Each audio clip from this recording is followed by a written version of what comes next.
Mr. Jordan. Thank you, Mr. Chairman. I think as I look at this, I think when most people look at this, they see a clear pattern of deception and intimidation. I don't think there's anyone in this room who doesn't believe that you guys intimidated Mr. Lewis. I think it starts at the October 13th meeting when you called the 9 biggest banks to Washington. They didn't know what the meeting was about. The whole meeting took 45 minutes. You slide a piece of paper across. They have to sign it and write in the amount of TARP money they're going to take. And I think it continues.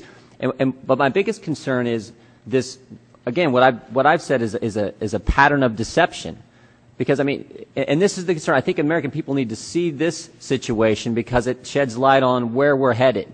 We got CARZAR, PAYZAR, 21 other czars. We got Auto Task Force. We got unprecedented involvement by the government in the private sector and coming soon to families across America. We got this comparative effectiveness boards want to decide what kind of health care you got to get. So it's important we see what happens when you give this kind of involvement to the federal government. So I just want to walk you through a series of things that took place in this acquisition and then ask you a question at the end. First of all, I want to start with what some people would describe as an exaggeration. You said the world was going to end, everything was going to be terrible if in fact this deal didn't get completed. And yet there are people at the Fed, like Mr. Ashcraft, who said the doomsday predictions were, quote, little over the top. You timed the release of information, so you kept the American public in the dark.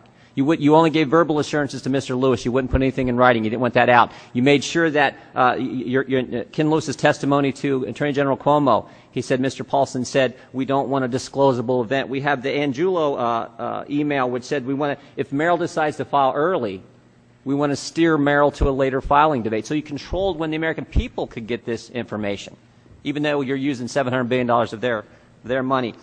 You deceived the regulators. We have the Attorney General's letter to Congress. And I quote, Secretary Paulson did not keep the SEC chairman in the loop during discussions and negotiations with the Bank of America.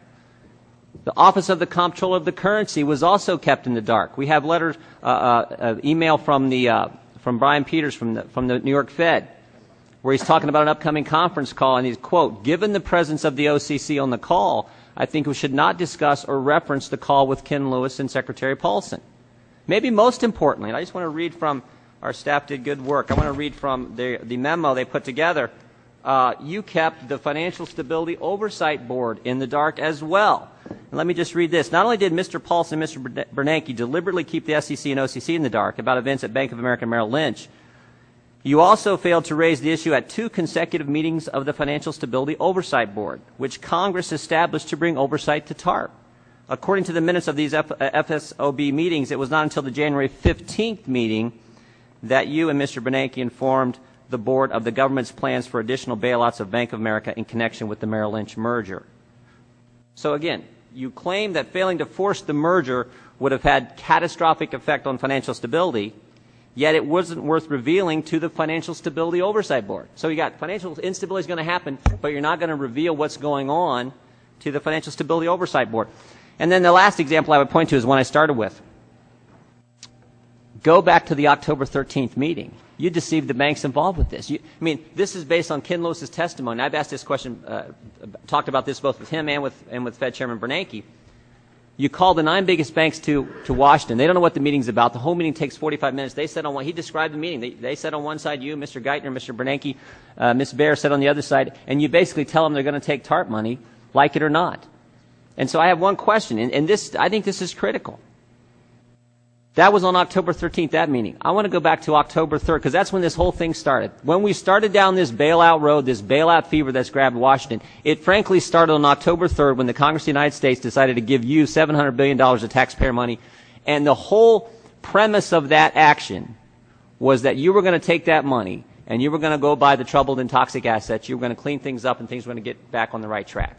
And yet, to date, the Treasury has not purchased those assets. So I want to know, when did you know that you could not be able to do what you told Congress? I remember sitting in on the conference calls with you and Mr. Bernanke. I remember when you came in front of lawmakers and you talked about, we're going to buy these troubled assets. And yet, actually 10 days later, you had changed direction completely and instead just injected capital into the institution. So, did you deceive Congress before the October 3rd vote, Mr. Paulson? Yeah, let me... and again, pretty clear pattern of what's taking place. Well, unfortunately, I don't think I have time to respond to every question you asked or every statement you made, many of which I disagree with. But let me get to the TARP, because I think that's critical. We went to Congress And when we asked for authority to buy illiquid assets, we also recognized we needed flexibility. And we worked with Congress to make sure that we had the flexibility to deal with whatever we had coming at us. Congress, I believe, knew they were giving us this flexibility, and thank goodness they did give us that flexibility.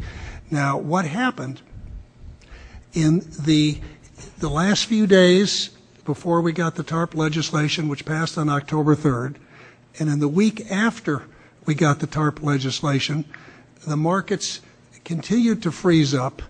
We had a whole series of bank failures overseas. 5 or 6 different countries had to intervene to rescue their banks. Market participants were clamoring for us to do something quickly. We needed to do something quickly. And the way we were able to do something quickly and make a difference and make a dramatic difference and prevent something very dire from happening was to make the change and inject capital. And I would say one other thing. I think subsequent events have proven unequivocally that there is not an easy, quick way to purchase illiquid assets. So when did I come to the conclusion that we needed to move and do something? It was sometime between October 3rd and October 13th. It wasn't. No, it was not. My question is, was it before October 3rd? It wasn't. I would say. Would you disagree? Wouldn't you say the main point that you and Mr. Bernanke sold, and I didn't go along with this, I thought it was a crazy plan. The main point you sold to the Congress of the United States was we were going to go in and buy these toxic troubled assets. Well, I would say this. Would you agree? Yeah, that was the main point. That was, and it changed in 10 days. Let me say this. That was the main thrust, and that's what we talked about. But we, from the beginning, wanted flexibility. Congress wanted to give us flexibility. It was very good that Congress gave us flexibility. Gentleman's time has expired.